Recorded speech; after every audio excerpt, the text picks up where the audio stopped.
Sa ftit tal-jimilu it-tifel li kien allegatament aggredit minn missieru fiż-żona tal-White Rocks kien qed jissielet fl-isptar bejn ħajja u mewt.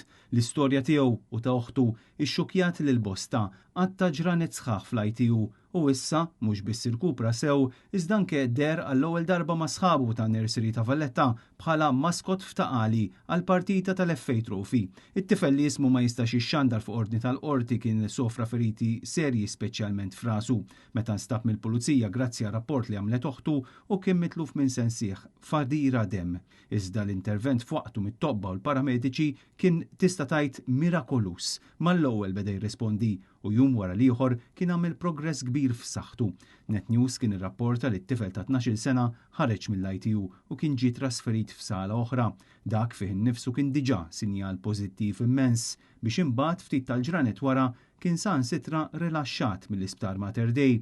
Il-preżenza ta' dan it-tifel mat-tim ta' Valletta f'Taqali kienet xi ħaġa li ġiet innotata minn bosta, partikolarment dawk li jafuh minn Nursery u li kienu tassew sodisfatti bil-progressi li wera.